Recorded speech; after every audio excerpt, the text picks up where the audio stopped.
fortress of solitude. My bedroom, when my husband's bad like that, I don't leave. I lay down a lot. So here I am, six of the dog today, and I'm going to be talking about Debi Pearl's book on neuroplasticity. The name of the book actually is Neuroplasticity, Create a Better Brain Through Neuroplasticity. And Debi Pearl is of no greater joy. That's the name of the ministry. What you have to know about Debi is that she advocates beating children. Her and her husband have built their entire ministry around disciplining children with a wooden spoon, a strap, a switch, whatever you can get your hands on.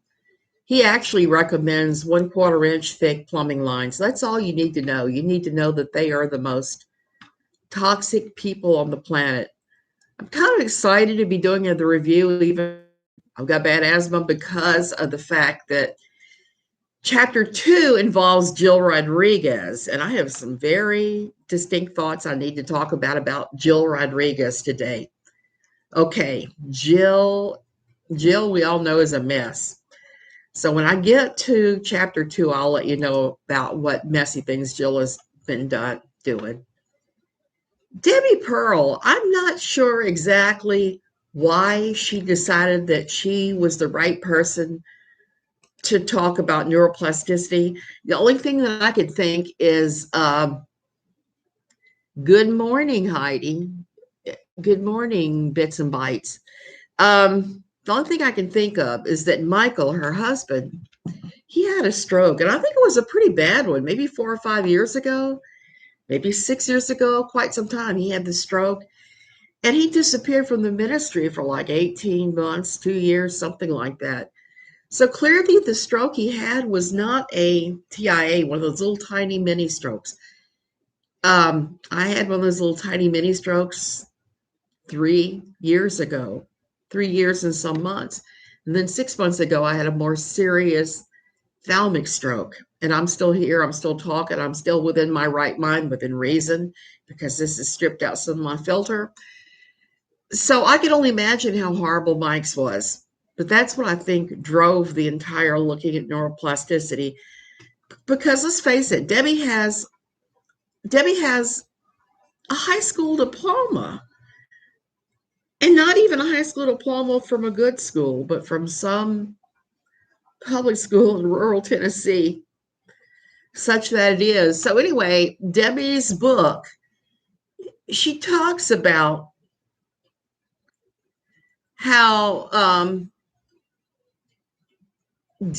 Mike helped her with this book. She says this: "It bears my name as author, but it is loaded with his wisdom, creative play on words, and divine biblical knowledge." Okay, this is just another attempt by Debi Pearl. Hey, JCat, this is just another attempt by Debi Pearl to downplay Michael's what sounds like serious stroke. And one of the treatments that they got for him for his stroke that she didn't talk about in the book is he got a stem cell treatment that you can get in Florida, you can get here in Costa Rica too. For everything under the sun, they claimed it cured diabetes, all kinds of crap that you would normally not think of as far as being healed by stem cells. And guess what? They aren't. The stem cell treatment for most of these conditions is usually useless. It's junk science, just like all of Debi's book. So they spent a lot of money for him to get junk science, and he still wasn't very participatory with this book. Okay. And then she goes on to quote that Titus 2 scripture that Lori Alexander loves to pound on to justify what she does. The aged woman likewise, that they be teachers of good things. Well, there's no teachers of good things in this book or anything that Lori Alexander has done either. Debi starts talking about Michael's stroke, and it's kind of funny because she defines stroke this way: stroke, a sudden disabling attack or loss of consciousness caused by the interruption in the flow of blood to the brain, especially through thrombosis. Thrombosis is a clot. All I can think is that must have been what happened to Mike. Sadly, it's not a very good definition of a stroke either. The Stroke Foundation's website links defines it thusly. A stroke is a medical condition in which poor blood flow to the brain results in cell death. Cell death. There are two main types of stroke: ischemic, which is due to the lack of blood flow, and hemorrhagic, due to bleeding. Both result in parts of the brain not functioning properly due to cell death. Now, you remember I was telling you I've had two strokes, teeny tiny one and a one in my thalamus. So here's the thing. Strokes are very different. It depends upon if you have one that is blood flow or one that is a clot. And that's all that means, ischemic and the other conditions. Blood, you bleed out there, or you have a clot. The ones I've had are from thin blood because I do have a clotting disorder that's driving this stuff. So there's that. But Debbie doesn't even go into breakdown about that when she talks about strokes and rewiring your brain. The most frustrating thing about this entire first chapter is she harkens back to the apocryphal story of Pedro, Paul, and George Bach-y-Rita and the stroke. She gets the dates wrong. She gets many of the details of George working with his father, Pedro, to recover from a stroke. She gets a lot of that wrong. George uses what sounds like the most horrific things that you can use to get somebody to recover from something like that. He uses the tough love approach. And he claims that it took his father from almost vegetative status to mountain climbing in less than 6 years. If that's true, that's awesome. But I have some doubts about the accuracy of this entire story. It took place back more than 100 years ago. The neighbors all thought that psychiatrist George was being cruel to his father. 6 years later, Pedro died of a heart attack, and his two doctor sons attended the autopsy. They wanted to see what the stroke damage to their daddy's brain was. According to Debi Pearl, there was only 3% alive, undamaged brain stem and brain at Pedro's autopsy. Every version of this story I've seen online, the percentage numbers aren't even in agreement. Everybody does agree that Paul is the father of neuroplasticity after his father's stroke, interested him in targeting why some people never recover function and some people do. Debbie is just being crazy about this. She talks about blind men mountain climbing and all this crap that she cites YouTube as her source for. I love the science YouTubers. I'm just going to be honest and just jump right out there. I watch a lot of them. I watch a couple of the doctors that I believe are good. I watch a couple of airline pilots, some scientists. I look at the real stuff, the stuff that the people running the channel actually have accreditation. They have some professional capacity with this stuff, but Debbie doesn't go there. She goes to those incredibly horrible things. I gotta get a drink. The asthma's been super bad for 2 days, and I don't see that lifting anytime soon. I'm gonna rant about that at the end. I gotta talk about how normies treat people with chronic illnesses. Okay, so she uses this tale to talk about rewiring the brain and about how you can recover from any kind of brain injury. Here's where I have a problem with it, what she's saying. If you start looking at that story, okay, you discover that he did not have 97% of his brain damaged. It's just 3%. He does have 3% nerve function through the brainstem with the messages back and forth. It was not his brain and his brainstem were gone. Brain stems are so essential that you cannot just say, okay, he only has 3% of his brain stem working. It was not that. It was not 3% of the brain. It was not 3% of the brain stem. It was 3% of the brain stem nerve transmitters. But Debbie does not make those things. CVA. Plaque broke off his carotid artery and traveled to his brain and caused left side damage. He's still pretty sharp, great with long-term memory. Amy, that's really great to hear. Can't walk alone and needs help with bathing, dressing, not buying her story. Same here. And I'm at the point where I have to use a cane. My left side is messed up because what happened to me happened in the thalamus, which controls that. I'm not at the point where I have to have help dressing, but I do need help for certain things. Walking across an airport floor, like I've said before, is the hardest thing in the world for me. Everything else I pretty much have to cope with. I've asked my husband to start doing a few things that I have trouble with, and there's that. And sometimes I have trouble with my hands, but I work on that every day. So the next chapter, chapter 2, is a doozy, and it involves Jill Rodrigues. If you don't know Jill Rodrigues, kind of quiverful enforcer wannabe. She's the one whose kids look super thin. She has 13 of them, and the kids seem all kinds of problematic. Her son, Timothy, is the one that had to go away to airplane school to try to learn to be a pilot so he could go out in the bush and transport missionaries around. And he pretty much just straight up flunked out or ran out of money, something like that.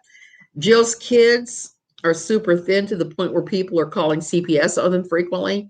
They moved from West Virginia because West Virginia passed a new law having to do with homeschooling that said that if you homeschool and there's a CPS report made on you, then you lose your right to homeschool. You had to put your children in public school where they can be monitored and protected. Jill immediately moved to Ohio. And so my understanding is from everybody who's followed these people for years that it's likely they moved states twice to get away from CPS.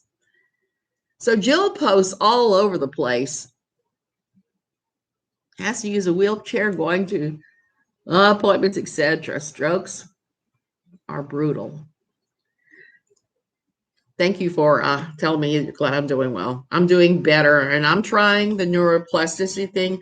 I've had the neuroplasticity talk with my neurologist, and he is still encouraging me to go get physical therapy with somebody he knows there in San Jose, but I'm largely unconvinced because I think just by going outside my comfort zone, my brain is rewiring and things are fixing. There's rewiring so that I can function. I don't fall down anymore, almost never.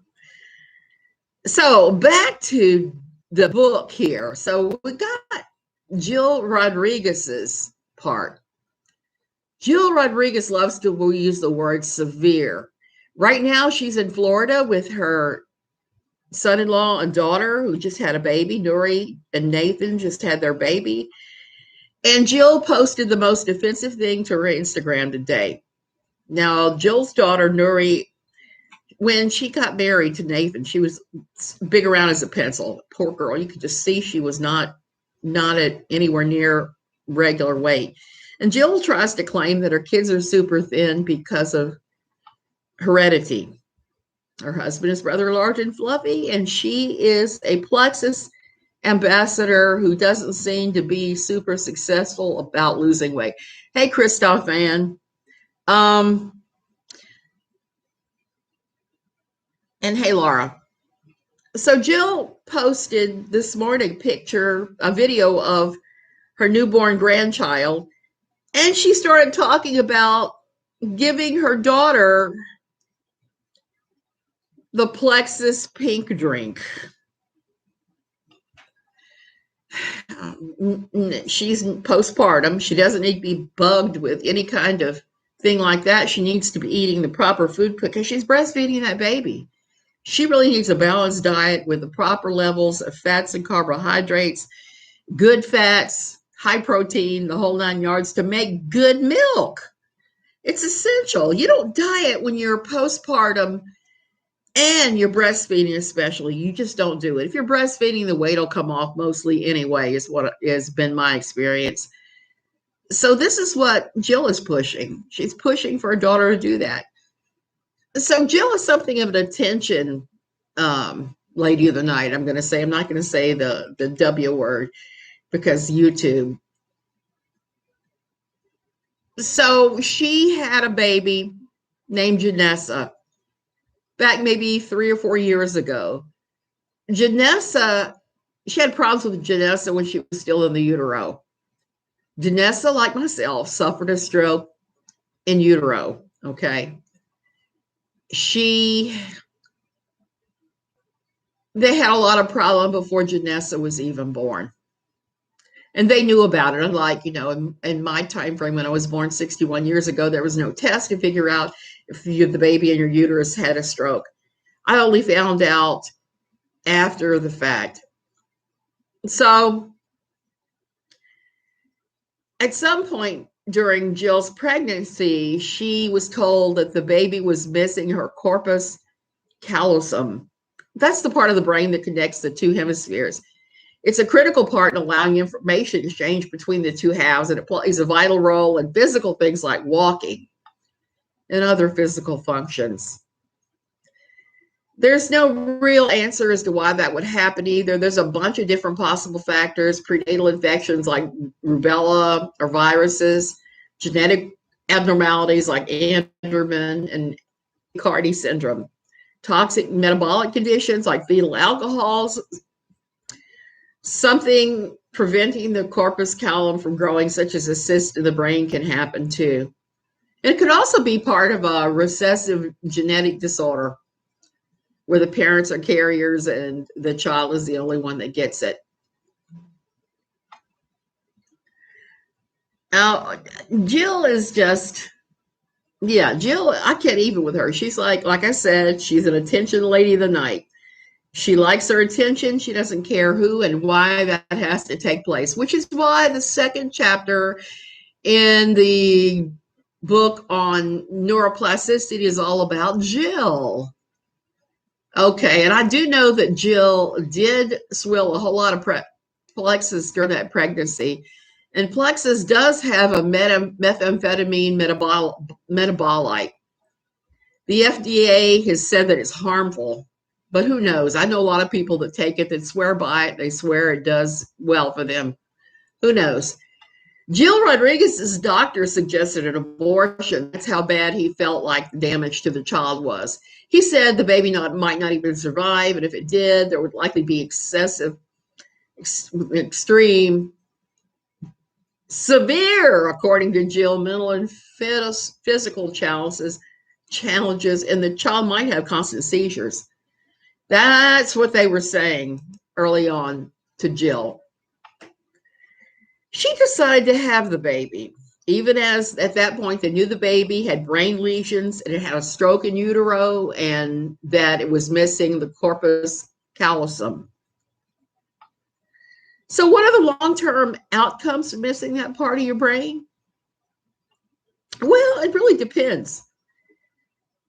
There's a continuum on those kids that they're not even really sure why some are high functioning and some are not. You can be born blind, deaf, never learn to walk or talk. And then there are others that are high functioning, even though high functioning is a term that's mostly associated with autism. The disruption or disorder of the corpus callosum is not a disease or an illness in itself. And a lot of people go on to live perfectly normal, healthy lives having the condition. So there's really no telling what the long term holds for Janessa. But there's a number of other problems and diseases that you can develop as a result. It's not the death sentence that Debi and Jill Rodrigues were claiming in the book. It's just a disability with a sliding scale of impairment, like so many others. So Jill's story is all dramatic and severe until Debi follows it, talking about how baby brains rewire the easiest of all and make them new connections. And then she repeats the lie that Pedro Bach y Rita only had 3% of his brain stem. As one of my NLQ readers kindly pointed out, the part of his brain that was damaged was not the brain stem. 3%, having only 3% of your brain stem functional is not compatible with life. It was the 97% of the nerves that connect the cerebral cortex to the spinal cord that pass through the brain stem that were damaged. How does Debbie say that Jill made her baby almost normal? By praying for her, playing music around her, and a pile of normal mothering things we all do to our babies. She talked about the 12 brothers and sisters being the best therapy ever. And here's where that pisses me off. They're totally ignoring the fact that there's all kinds of help out there if you have a child with these issues. Guess where? The public school system. The same place that Jill and Debbie think is nothing more than a sin factory. Many public school systems have in place, particularly in your wealthier areas, they have in place programs and help specifically geared towards families that have disabled children. You can get a therapist to come in for free and do physical therapy with your child. There's just all kinds of help, educational help, physical help, various things. Jill has never participated in that. In my mind, I think that should be considered child neglect. I think if you have a child with some type of ailment like that if you do not try to have all the help you can get for that child, that really is child neglect. That's one of the reasons why, one of the things I hold against a certain YouTuber too. If you have all these options open to you to help the child, why on earth would you not take advantage of that? I'm sorry, I gotta get another drink. Jill ignored all of that. She's had none of it. She's done none of the physical therapy with her, no matter what she's claiming. She hasn't done much. She's done the bare minimum of mothering, which is horrible. Remember that weird video she made of all her kids thanking her for not putting them. Yes, I do, Bossy. That was awful. That was terrible beyond comprehension. And her children, when they have been called on to speak or write, they don't exactly reflect that the homeschooling is so awesome. Jill herself is homeschooled. She many times makes horrible grammar mistakes and misspellings. And I don't even know how you misspell in the era of spell check. I don't know. You have to really be working hard to misspell something. Oh. So Debbie speaks of her 12 brothers and sisters being the best therapy sessions ever, completely ignoring the fact there's available real, legitimate, scientifically backed physical therapy for kids with genesis issues. And that brings me to another point about being born in a very poor quiverful household. Those kids have about as much chance of receiving legitimate, real, scientific-based therapy that helps as a poor kid born on the steppes of Mongolia. Actually, the Mongolian child might receive a better chance at getting that therapy than any poor quiverful family, because at least in places like that, they have socialized medicine. Jill probably thinks she knows more than spell check. She does. She said that before. She said, I know what I'm doing. Don't tell me to use spell check. Everyone uses spell check. I use spell check, and I still sometimes will make a rare spelling mistake, but it happens. And here's the sad thing is that physical therapy can make a huge difference in recovery. I mean, it just works. I have had physical therapy at Johns Hopkins at their Allergy and Asthma Research Center, occupational therapy, to help me learn to breathe through my asthma attacks. It has made such a difference. I'm no longer waking up intubated in ICU, which I used to routinely do, because now I know how to breathe to get past the attack, what to do. And I do the therapeutic steps every single morning. There's all these little weird vocal exercises I have to do. And it helps. My husband had to have physical therapy when he broke his shoulder 2 years ago. He fell off a step ladder. He broke his right shoulder in two places. And they had to put a bunch of pins in there to hold it. He had to undergo a ton of physical therapy. Then when they pulled the pins out because they had worked loose, he had to undergo a ton more physical therapy. Therapy works. When they tell you that you need to get these therapeutic steps, you should probably do it.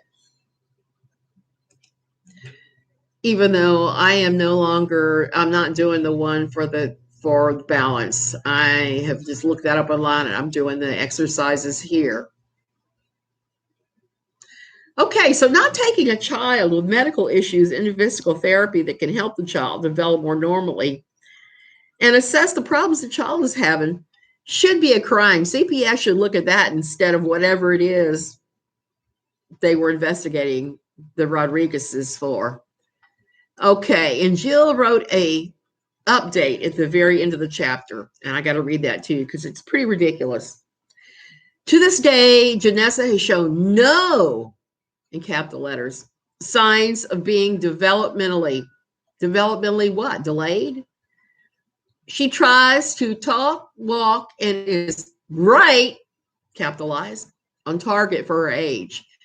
The doctors scratch their heads, eager, it seems, to find something, huge capital letters, in which she is lacking behind her slow. They find nothing, also capitalized. So Jill makes me laugh when she writes these things. And I'm impressed that she didn't use her favorite word, severe, in any of it. But you have to keep a couple things in mind.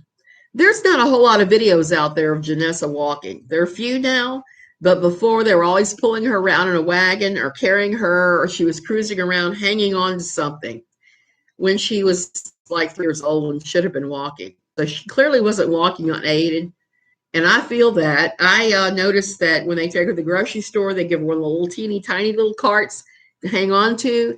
And I can tell you, as somebody who has severe balance issues and uses a cane now, that hanging on to a shopping cart to walk makes all the difference in the world. I could push a shopping cart all day and not fall down, not lose my balance. It is the sturdiest balance things that you could do. And seeing poor Janessa doing that, I know what's going on there, regardless of what Jill is saying. You know, scientists admit they don't even know why some kids in this condition lead normal lives and why some are severely impaired. And here's another thing to keep in mind. Children with significant development delays may actually hit all their milestones just like a normal kid in the first year or two of their lives. It's not indicative of no problems, no matter what Jill is trying to say here. What all this crap is indicative of is the quiverful movement's tendency to claim miraculous things that aren't true while ignoring all established science and medicine. Poor little Janessa. Okay, so that's all I'm going to do in the book this week. We've only got 2 chapters down, where normally I would finish a whole book. I'm going slowly on this one because this one is outrageous, and I want you to hear all the stupidity in it. I want you to get a sense of how Jill Jill doesn't have a clue. We know that. We know that Jill is all kinds of awful. How Debbie doesn't have a clue how scientific studies work, how brain development works, none of that. Some of the things that she's going to go on and claim in this book are awful. Like she talks about childhood masturbation being a sinful activity only indulged in by those kids who aren't being parented properly, whose parents are flopping them in front of the TV. Not quite true. But she makes all these horrible leaps of illogic that I don't understand in this book. And I'm not the most educated on this subject myself, but every time I wrote a review of this book or did a chapter, I went in and researched it thoroughly at places like the National Institute of Health, their website. Johns Hopkins website, Mayo Clinic. Those were the sources I used. I didn't use YouTube videos like Debi Pearl keeps referring to in this book. Because face it, if you're following the wrong YouTuber, you can pick up all kinds of stuff that's not right. And I think that's what she's doing. She's just doing the confirmation bias thing where you pick up any kind of silly thing that you can. And none of it is actually proven. I'm going to cite the studies when we get to that part of the book because there are some important studies. And one of them, I actually read through a lot of the study information on the different research places that this was available at. Okay, I got to talk about yesterday just a little bit, and I have to talk about a couple of things going on in this world. I guess you guys all saw that Todd Chrisley says tomorrow is the day that his lawsuit against Without a Box of Kleenex is filed.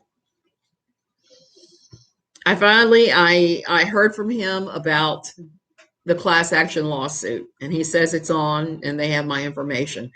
So I guess I'm part of the class action lawsuit now. The other thing I wanted to talk about was I think I'm going to have to start making some videos about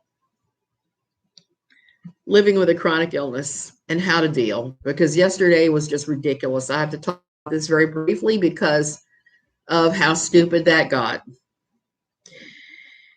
This is why I had to postpone this video from yesterday morning to now. My husband wanted to go pick up the t-shirts.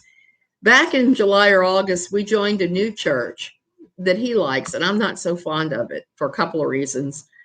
Mostly because nobody masks. Rates are high here. We're a level 4. I do not travel from the U.S. State Department, and they're unmasked. They're all completely unmasked there. The pastor and his wife were diagnosed first thing on a Monday morning with COVID, meaning they would have had to take their COVID test on a Friday or a Saturday to get an early morning reading on Monday. And they were at church shaking hands and stuff when they possibly had COVID. So I think that's irresponsible. In my book, that is very irresponsible. So I don't go to church now. I will usually watch a teaching or two by somebody I like during the week, like Rob Bell. I read my Streams in the Desert book. I look at the Bible every now and then. I pray. And I'm just going to have to say, I'm going to put this out here. I even pray for Without a Box of Kleenex, because nothing would make me happier than if she would just straighten up and do the stuff that a good mother does. So, long story short, yesterday we went to get these t-shirts for the new church, because Jim ran the t-shirt ministry at the old church. At the new church, he's setting it up to be able to raise money for missions. Because at the old church and at the new church, everybody wants money for missions. Is getting funded through t-shirt sales. So we know this guy that does the t-shirts pretty well. And we went to his studio yesterday. I've been to his studio many a time. We've gone there and talked to him about products before and all kinds of different things. And I like the guy. I love going to his studio. He has crazy designs he's done that I love. One of them is the chimpanzee using a banana as a gun. Just crazy, crazy ideas sometimes. But I'm all about that, being an artist. So long story short, we walked in yesterday and I was just hit by a wave of t-shirt ink smells. They were pressing t-shirts. So I could feel my airway going like this. So I got out of there like I always do. And because I have a lot tighter boundaries now and I do things a lot sooner, I no longer end up in ICU and intubated. I just end up sick as hell for days and days but I'll take it, because before it would be ER or ICU, days and days in the hospital, days and days at home resting. It would be crazy. So I've gotten a lot better at that now, a lot better at controlling my environment and reacting appropriately. And I have to say, Johns Hopkins did that to me. Johns Hopkins Research Center and the occupational therapist I worked with, did a great job at teaching me what to do to be better. So I reacted and I got the hell out of there. The problem was at that point, once you react once, it's like trying to turn off an engine. It's easier for the engine to keep on running than it is to turn it off. So at that point, what happens with me is I come home, I'm reacting to road dust, I'm reacting to the smell of tar on the roads. They're repaving a couple of the roads. So I got home and I started medicating hard, like double medicating and then medicating again in 2.5 hours, that sort of thing. You're throwing in the drugs, you're giving yourself injectable Benadryl and just all kinds of crazy stuff. So I had a function I was supposed to go to last night, okay? A church thing where there were a couple of couples together, and we were just going to play games. It was just supposed to be a crazy fun night. And what happened was it was a no-go for me because I know she has a dog and I react to dogs when I'm hyped up like this. So I told the hostess, I sent her a message and I said, I'm sorry, I'm not going to be able to make it. This is why. Went and took a shower, head to toe to get any lingering allergens off me. And then I started laying up in the bed. Well, I'm sitting up in there and one of the friends sends me a message. I'm sitting there with my iPad in the bed. And she basically tells me that I should suck it up and go to the game night. And I just messaged her back and said, you just do not get it, do you? And didn't really elaborate. And I'm getting ready to elaborate. I'm going to have that conversation with her. Because here's the thing, I'm just going to say this. If you have a chronic illness and you know you have needs, you have special needs that need to be met, you know your body, you know your illness, you know what you need to do to take care of yourself to make this go away. And for me, it's drop everything, stay inside the air conditioning and keep pushing the drugs until this lifts. And that's always how it is. So she kept saying, well, you should just ignore it and go on, go on. When people do that to you, they are denying the seriousness of your illness. They're making it harder for those of us that have these things to get treatment. They're just, it's just an all around thing. It's a gaslighting technique where they just want you, their need for whatever is more important than your need for you to have physical health and to have physical safety. It's a selfish thing I've seen many, many times. I've experienced it. One time here, I went to somebody's birthday party and their cake looked suspicious. I said, are there peanuts in that? And the person said, oh, no, there's not peanuts, and handed me a cake. I took one bite. It was peanuts. It was EpiPen in the leg, Benadryl, and hospital. And she told me later, she said, gee whiz, I did not know that you were really that allergic to peanuts. I said, well, I told you, and I asked about peanuts. So I just thought you were being dramatic, which is what the reaction of my friend tells me she thinks, that I'm being dramatic.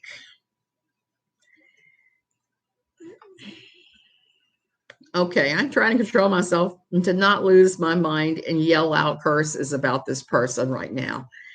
I sent my husband off to that game night by himself and said, look, I'm sorry.